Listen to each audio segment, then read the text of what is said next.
Masing-masing kubu mengklaim keunggulannya dalam debat perdana calon presiden dan calon wakil presiden 2024. Tetapi adanya pembahasan soal HAM membuat Prabowo Subianto sulit mengungguli calon lainnya. Debat pertama digelar di kantor Komisi Pemilihan Umum RI Selasa 12 Desember 2023. Tema hukum, HAM, pemerintahan, pemberantasan korupsi, dan penguatan demokrasi yang diusung membuat debat berlangsung sengit. Anies Baswedan, Prabowo Subianto, dan Ganjar Pranowo saling serang dan saling sanggah sepanjang acara. Mengomentari jalannya debat, juru bicara tim pemenangan nasional Anies Mohaimin, Lulu Nur Hamidah menilai bahwa performa Anies lebih unggul dari dua capres lainnya. Mas Anies saya kira sangat menguasai masalah dan didukung data sangat bagus, sehingga itu bisa diterima oleh akal sehat, khususnya pemilih yang sangat kritis, katanya kepada Forum Keadilan Rabu 13 Desember 2023. Kendati begitu, ia juga memuji ketenangan dari capres nomor urut 3 Ganjar Pranowo. Pak Ganjar juga terlihat lebih rileks dan itu oke.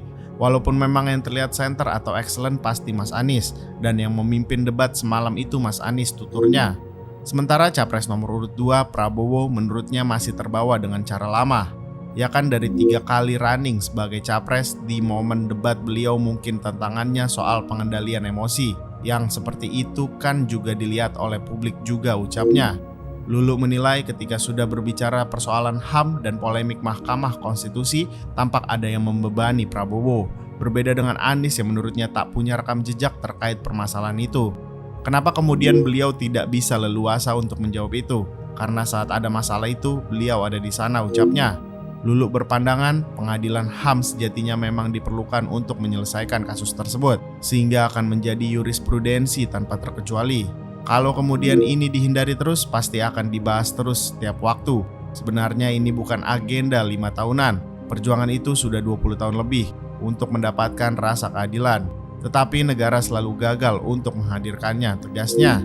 Juru bicara tim pemenangan nasional Ganjar Mahfud, Ciko Hakim juga punya pandangan yang sama. Menurutnya ketika Ganjar bertanya soal penuntasan HAM, apa yang disampaikan Prabowo sama sekali tak menjawabnya. Jawaban Pak Prabowo sama sekali tidak menjawab pertanyaan. Bahkan beliau terlihat sangat defensif dan juga terkesan menganggap sepele permasalahan kasus-kasus HAM di masa lalu. Katanya kepada Forum Keadilan Rabu 13 Desember. Meskipun begitu, tentunya Ciko tidak setuju dengan pernyataan Lulu Ihwal siapa yang lebih unggul. Menurut Ciko, capres yang didukungnya lah yang paling unggul.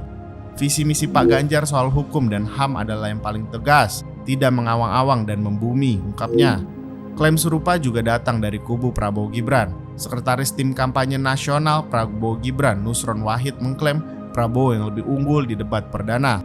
Nusron mengatakan Prabowo menggunakan bahasa yang mudah dipahami masyarakat dan tidak memojokkan yang lain. Bahasa yang disampaikan gampang dipahami oleh rakyat, lugas menjawab pertanyaan dengan taktis, dengan senyum, tidak memojokkan, tidak membantai orang, ucap Nusron usai debat perdana. Sementara itu, peneliti Saiful Mujani Research and Consulting Saidiman Ahmad lebih setuju dengan apa yang disampaikan Lulu. Menurutnya, debat perdana didominasi oleh Anies Baswedan dan Ganjar Pranowo, sedangkan performa Prabowo dinilai berada di bawah pasangan lainnya.